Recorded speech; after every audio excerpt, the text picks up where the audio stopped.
I'm having a ton of fun in Hogwarts Legacy, and I've got a bunch of tips to help make sure that you also get the most out of the game from the start, including a number of things the game won't tell you. I wish I had known each of these from the beginning, so I'd love to share them with you to make sure you're getting started on the right foot. We'll cover tips for story progression and exploration, how to get lots of gold early on, the most important talent skills you should unlock first, how to solve some of the tougher puzzles, essential combat tips, and lots more, all without any story spoilers, so you're in good hands. And big thanks to Avalanche Software, Warner Brothers, and the rest of the Hogwarts Legacy team for sending me a PS5 code for the game. Let's start with my biggest piece of general advice, which is to focus on progressing the main story for the first 5 to 10 hours. The game is a little slow to start while it's teaching you essential mechanics, and it doesn't really give you free reign of the open world until you finish Chapter 1, which is marked by the seasons changing and the autumn cutscene playing. So I really recommend focusing mostly on the main story until you've reached that point. By that time, you'll have things like the Room of Requirement and flying on your broom unlocked. Even more importantly, you'll be free to explore the castle and highlands by then, and you'll have most of the basic mechanics and spells needed to do so properly. Trust me, I know it's tough resisting the urge to explore straight away. And by all means, have fun checking out the castle and grounds however much you can at the start. Just be aware that the game will often prevent you from doing so, and things get a lot more fun once you've finished playing through the first 5 to 10 hours. But even in those first few hours, you'll quickly realize that navigating the castle and surrounding highlands can be a bit overwhelming. The best way to find your way around is by using your field guide to conjure this really nice golden thread that shows you the shortest path to your quest objective. To get it to show up, first select a quest you want to focus on in the menu, and then back in the main gameplay screen, simply tap on your D-pad and your field guide will conjure the golden thread for you to follow. I found this invaluable, especially in the castle where it's really easy to get confused about where you are and where you need to go. You do need the map to access Floo Flame fast travel points though. So in addition to rotating the castle around and zooming in with R2 to select these points, you can also use the list on the left to choose an area and then the specific Floo Flame you want to go to. For example, I find this is the easiest way to get back to the Room of Requirement once you unlock it. Fast travel can be initiated from anywhere by the way, and it's totally free to use, so don't worry about wasting resources on it. When looking at the world map of the Highlands, it's helpful to know that hitting L2 multiple times will zoom you out to a top-down view showing all the different regions across the map, and a list of collectibles you can find in each one, which is really handy once you start exploring the Highlands. Now, something the game doesn't tell you is that instead of moving your cursor up to select the Hogwarts, Hogsmeade, and world maps each time you want to switch them, you can instead just use left and right on your D-pad, which is much faster. You'll also eventually find that certain objectives require you to visit locations specifically during the day or night, and instead of waiting for the day-night cycle to progress normally, you can manually change the time of day at any time by opening the map and pressing down on your right thumbstick. Just keep in mind you might have to do it twice when trying to make it day if your first try actually takes you from evening to night, which can look pretty similar. Now, as you play through the opening quests and get out into the open world, you'll definitely want to get in the habit of tapping left on your D-pad to use Revelio frequently. This will help you find chests and other objects to interact with pretty much everywhere you go, and doing so is important to gain XP, gather resources, and find hidden puzzles. Probably the most important collectible early on are field guide pages, which grant a nice burst of XP when you collect one. These are scattered all over, and lots of them are revealed by casting Revelio nearby, but flying ones need to be snagged with the Accio spell, which you'll unlock early in the main storyline. You can also find some by casting Levioso on these statues holding ornate orbs, and Incendio or Confringo on these dragon braziers. You'll also come across a variety of chests containing different types of loot. Your regular chests either have galleons, which is the game's currency, or a piece of gear. The more ornate looking ones are collection chests, which contain cosmetics for your outfits and decorations for the Room of Requirement. Disillusionment chests are the really valuable ones though. These have an eyeball on them and contain 500 galleons each, which is a lot of money in game, so you definitely want to prioritize finding these as you'll need lots of galleons to purchase all sorts of things. To open disillusionment chests, you need to sneak up to them after first making yourself invisible with the disillusionment charm, which is unlocked through a quest with Sebastian a bit after your first trip to Hogsmeade. Now, as soon as you do learn the disillusionment charm, you'll absolutely want to head straight back to Hogsmeade because there's at least 10 disillusionment chests in and around the village, meaning you can get at least 5,000 galleons really easily within the first few hours of your game. Skirt around the edge of the village casting Revelio and you'll find them quite easily. Plus there's plenty more in the castle and other locations too. Now you're also going to run into these ornate puzzle doors with creatures engraved on the frame and some math looking stuff in the middle. These are called arithmancy doors, and if you're a Potterhead, you might have been able to figure these out pretty quickly, but I think most people are totally confused by these, and understandably so. So here's how they work. The creatures around the frame represent the numbers 0 through 9. The demiguise in the bottom left is 0, the unicorn is 1, and so on. Now on the door itself, we have 2 triangles, each with a big number in the center and 3 spots for numbers or creature symbols at the corners. In those spots, we need 3 numbers that add up to the big number in the center. 2 of the numbers are given, either directly as numbers or as creature symbols, and we have to figure out the third. So for example, on this one we're given the number 11 and a grab horn, which means 2. So that adds up to 13, and we need an 8 to add up to the 21 in the center. So now I find the single question mark die on the wall and roll it until I get the spider for number 8. Repeat the same steps with the second triangle and you'll be able to unlock the door. Now you can also find a cheat sheet for this inside the arithmancy classroom, but you really don't need it if you just remember that the creatures are arranged in numerical order on the door frame. By the way guys, if you're finding these tips helpful, leaving a like on the video would be awesome and much appreciated, as it really does go a long way in helping me out. Now, the arithmancy door puzzles reward you with a few collectibles, including pieces of gear, and gear is definitely something we should discuss as well. You'll find 4 rarity levels of gear, starting with the basic green well-appointed. We then have blue superb,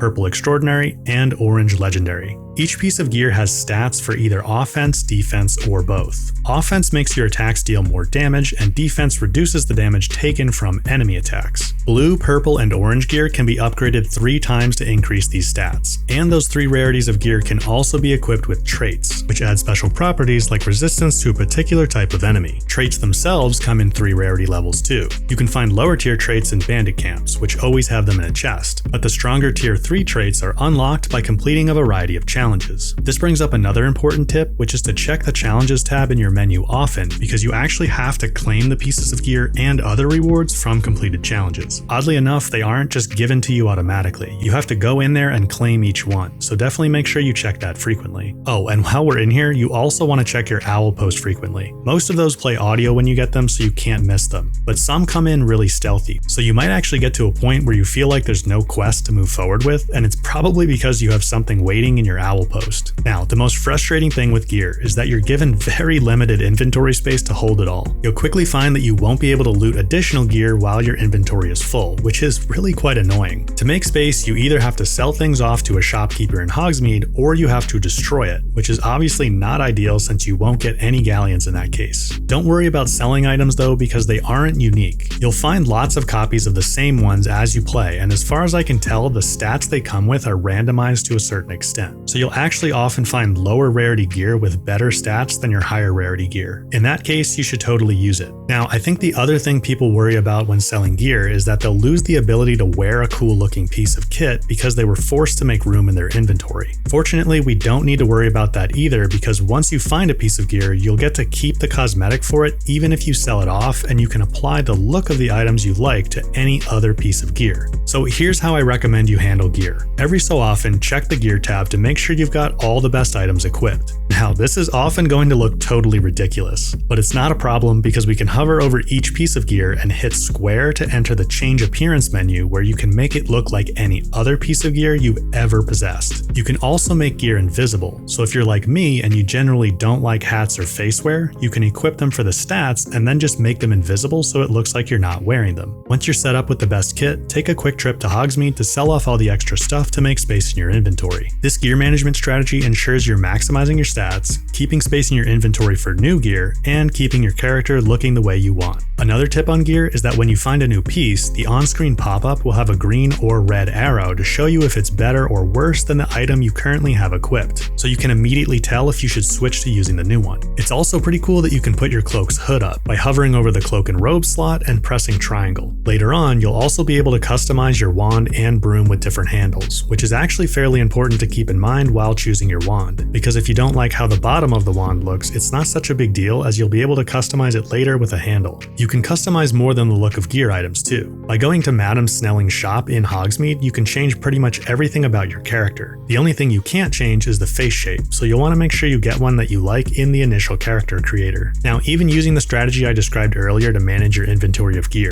the lack of inventory space is still pretty frustrating, but you can gain some additional slots by completing Merlin Trials. These unlock after speaking with Nora Treadwell, who you can find immediately after finishing a main quest with Natty called The Girl from Wagadu. There's lots of Merlin Trials all over the map, and I highly recommend doing a total of 8 of them straight away to unlock 2 levels of additional inventory slots. You'll get your first one with Nora, and then there's a second one just up the hill from her. Then you can find 6 more quite easily by simply navigating to these leaf icons on the map. Now let's briefly talk about the Room of Requirement, as it's a pretty major part of your gameplay. Not only is the room a cool customizable space, but it also serves the important role of being your production center to generate resources for yourself by growing plants, brewing potions, and caring for creatures. But you'll have to progress things quite far along before the Room of Requirement can really kick into gear. There's a quest line with Deke the House Elf you'll want to complete, and you also need some time to gather enough galleons so you can purchase recipes and spellcrafts in Hogsmeade to use in the room. So I actually recommend mostly ignoring the Room of Requirement until you're at least level 15 or so and have completed those quests with Deke. That being said, it's worth noting that you need Moonstone to conjure things in the room, so you'll want to make sure to break these Moonstone crystals as you're exploring to rack up some resources. You can also get over 100 Moonstone by simply vanishing all the default items in the room when you first visit it. Around the time you get access to the room, you'll also complete the Jackdaw's Rest main quest, which will unlock the skills, or talents. You get a talent point each time you level up, and it's important to realize that they're not refundable. Once you invest a skill point in a talent, that's it. You can't change it or get the point back.